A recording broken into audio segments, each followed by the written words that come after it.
On va créer ensemble une affiche et on va la transformer de amateur à professionnel. Donc c'est parti, sans plus attendre, nous avons ici un exemple d'affiche qui représente en fait un événement musical, une fête. Et donc on va transformer cette affiche qui peut paraître un petit peu amateur en quelque chose de professionnel. Et pour cela, on va passer par 5 étapes ou 5 points qu'on va regarder ensemble. Alors le premier point, c'est le concept. De quoi il s'agit? Qu'est-ce que cela concerne? Quelle ambiance je veux faire passer à travers le visuel? Quel message transmettre? Quelle personnalité doit avoir mon design? Et toutes ces questions, eh bien, tous les graphistes doivent se la poser parce que c'est vraiment primordial de le savoir déjà dès le départ, de manière à pouvoir diriger nos choix de couleurs, de typographie, etc. Donc nous avons notre affiche qui concerne un concert de musique ou une fête, et donc on va rendre ce visuel très amical, très festif, très fun, très amusant. Donc on va prendre tous ces mots-clés et on va essayer de les garder en tête tout au long de la création de cette affiche. Ensuite, pour la deuxième étape, on va regarder au niveau de la couleur. Donc vous voyez ici qu'on a notre petit pictogramme, je pense que ce sera un petit peu le visuel central de notre affiche. Et puis tout autour, on a un fond blanc. Et je vois beaucoup trop de graphistes amateurs ou alors de personnes qui veulent se lancer dans le design, de créer des visuels avec un fond blanc. Alors ça peut rentrer dans une démarche où c'est que, je sais pas moi, on prend un thème où c'est qu'on part dans quelque chose de blanc qui concerne la neige, etc. Mais tout doit être argumenté. Et malheureusement, quand on utilise par exemple ici un fond blanc, eh bien très souvent, ça fait que le visuel est nu. Donc juste en rajoutant un fond, voilà, je vais créer un fond, un rectangle. Et bien sûr, je ne vais pas créer une nouvelle couleur. On a déjà ici une couleur turquoise, une couleur bleu foncé et du jaune. Je vais tout simplement prendre ma pipette et puis je vais reprendre ma couleur turquoise. Voilà, je mets mon fond de couleur et je le mets en arrière-plan. Et rien qu'en faisant ça, eh bien, on habille le visuel. Alors, on va continuer à rajouter un petit peu plus de couleurs. Par exemple, je vais prendre quelques textes et je vais faire un rappel de couleurs. Donc, je vais reprendre également, par exemple, la couleur jaune pour du texte. Hop, voilà, je reprends ma pipette. Voilà, pour faire ressortir du texte. Et puis, par exemple, celui-là, par exemple, les dates et puis le thème et puis les artistes qui seront présents, hop, je vais les mettre en bleu foncé. Donc déjà en rajoutant de la couleur tant au niveau de la typographie qu'au niveau du fond, eh bien tout de suite cela va habiller mon visuel. Malheureusement ici mon ananas ne ressort vraiment pas bien. Donc ici on va essayer d'utiliser un petit peu de contraste pour faire ressortir notre bonhomme. Voilà, donc rien qu'en ajoutant une espèce de forme qui fait un peu penser à un nuage, où c'est qu'on a notre ananas qui ressort, eh bien tout de suite on voit que notre personnage ressort. Donc c'est très important d'utiliser aussi le contraste pour faire ressortir les choses qui sont très importantes. Donc là on peut rajouter des petits motifs pour habiller notre visuel. Après ce genre de choses, on va plutôt le voir à la fin, ce sont des détails, donc on va vraiment aller étape par étape. La troisième étape, c'est la typographie. Et ça, c'est vraiment très important de reprendre le concept qu'on s'était donné à l'étape 1, donc au départ, et de réfléchir quel message je veux transmettre, quelle image je veux donner à mon design. Et vous voyez que par exemple, pour le choix de la typographie, eh bien si on prend par exemple une police avec shérif comme la Times, eh ben, vous voyez que cela fait très très sérieux, donc c'est une police ici avec empattement, donc cela est trop sérieux pour le sujet abordé. Là on est dans quelque chose de festif, de amical, de chaleureux, à la limite peut-être même un peu enfantin. Donc je vais opter pour une typographie assez arrondie. Et donc je vais prendre la Comica Axis. Et vous voyez que ce genre de style de typographie, ça fait penser un petit peu comme si quelqu'un avait écrit au stylo. Et donc il y a un côté assez fun, assez décontracté. Donc c'est vraiment important que vous puissiez argumenter votre choix de police et de ne pas choisir juste une typographie parce qu'elle vous plaît. Ensuite, pour le reste, on va prendre une police qui est moins démonstratif, parce que l'autre est déjà assez spécial. Donc on va prendre la Montserrat par exemple. Voilà, je vais prendre la Montserrat régulière. Et donc on voit bien qu'il y a encore à nouveau un contraste entre les deux typographies. Et ça amène un côté assez dynamique. La quatrième étape sera la hiérarchie d'informations. Qu'est-ce qu'on veut faire ? Qu'est-ce qu'on veut montrer en premier? Qu'est-ce qu'on veut montrer en second plan? Qu'est-ce qu'on veut montrer en dernier plan?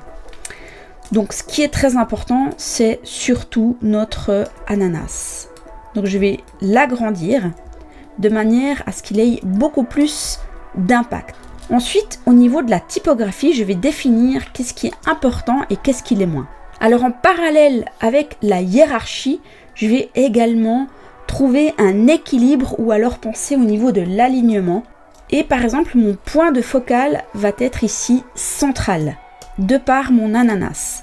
Donc du coup, toute ma typographie ou alors en grande partie va être également centrale. Donc je vais centrer tout mon texte et je vais mettre du texte beaucoup plus petit de manière à faire ressortir l'autre texte qui est beaucoup plus important. Voilà, donc je vais tout centrer. Ça, je vais mettre peut-être un peu plus haut. Voilà, là on peut mettre un petit peu plus petit également. Alors les dates, c'est quelque chose de très important. Voilà, donc on les met sur les côtés. Et là, notre titre qui est encore plus important. On va le rajouter une deuxième pour faire une sorte de répétition. Ici, on peut mettre ce qui est important, par exemple, la date, hop, et puis le mois, un peu plus. Pareil ici, on peut prendre la pipette pour prendre la même police. Voilà. Et du coup, on essaie de trouver un équilibre entre tous les éléments. Alors, n'ayez pas peur d'exagérer. On va peut-être faire encore un peu plus grand. Notre ananas, on peut peut-être même le faire hop, comme si il venait carrément à notre figure. N'ayez pas peur d'exagérer les choses parce qu'on peut toujours revenir en arrière. Ensuite, je vais mettre des typographies ici. Je vois que c'est en minuscule. Alors, je vais les mettre en majuscule. Voilà, de manière à ce qu'elles aient un petit peu plus d'impact. Je vais les faire en plus petit. Hop, je vais monter tout ça pour avoir un peu plus d'espace. Ici, je trouve que c'est très serré. Donc, je vais rajouter un peu d'interlettrage. Ici, je peux même aller un peu plus. Voilà. De manière à avoir un peu plus de contraste entre les différentes typographies. Alors, on peut rajouter des petits éléments parce que on va passer justement à la cinquième étape, c'est-à-dire d'amener un peu plus de mouvement à notre visuel. Le mouvement est vraiment très important. Alors, ou bien on ne donne pas de mouvement et on dit que c'est quelque chose de statique, ou alors on se dit, ok, là on est dans une affiche où c'est qu'il y a de la musique, où c'est qu'il y a de l'amusement, c'est quelque chose de décontracté, mais il faut que ça bouge. Du coup, eh bien, on rajoute des petits éléments qui font que, comme si notre ananas bougeait ou alors pétillait. Et puis on continue, hop, d'amener un peu plus ce mouvement dans la mise en place des différents éléments. Voilà, donc ça on va mettre un peu plus. Là, on va essayer d'un petit peu plus équilibrer l'espace entre les différents textes. Là, on peut mettre peut-être un peu plus petit ou avoir la même typo partout. Si on ne la voit pas assez, on peut rajouter peut-être un petit peu plus. Voilà, dire que c'est médium. Là, je vais rajouter un petit peu plus d'interlignage. Pour montrer que ça bouge un peu plus, on peut rajouter des traits, des éléments. Par exemple, on pourrait aussi mettre des étoiles. Donc les étoiles, c'est ici. Voilà, on les fait un petit peu plus petit. C'est un détail.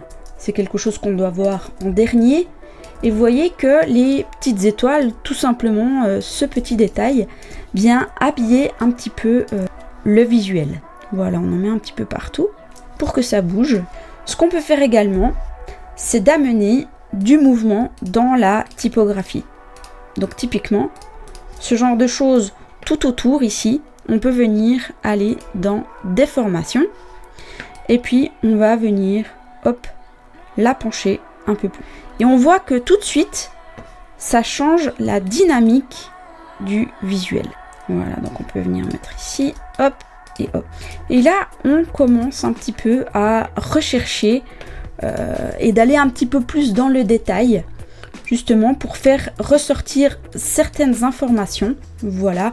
Et là, on pense au niveau alignement à la fin, c'est-à-dire qu'on va peut-être venir prendre des repères pour dire, bah voilà, là je veux centrer. Ici, avec mes deux typos, je veux venir les aligner.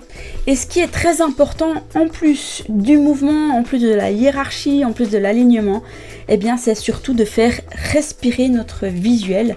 Donc vous voyez ici que tout autour, on a une sorte de marge qui fait qu'on n'a pas d'éléments qui viennent tout au bord. Et ça fait que notre visuel respire. Parce que si j'ai mon texte qui vient juste ici et tout au bord, et bien du coup on se sent un petit peu serré, et donc il faut être sensible à ça et faire que c'est quelque chose bien sûr de décontracté, il y a du mouvement, c'est la fête, mais en même temps laisser respirer son visuel.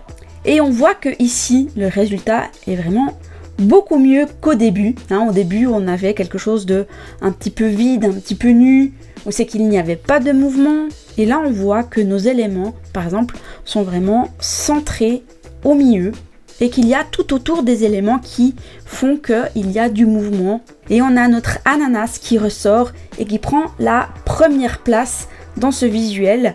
Donc, encore une fois, hiérarchie d'information, très important. J'espère que vous avez aimé cette vidéo. Dites-moi dans les commentaires ce que vous en avez pensé, si vous voulez que j'en fasse d'autres, des avant-après. Si le métier de graphiste vous intéresse et que vous voulez éviter de faire des erreurs inutiles, vous pouvez accéder à ma formation gratuite dans la description ci-dessous. Et nous, on se retrouve dans une prochaine vidéo. Ciao!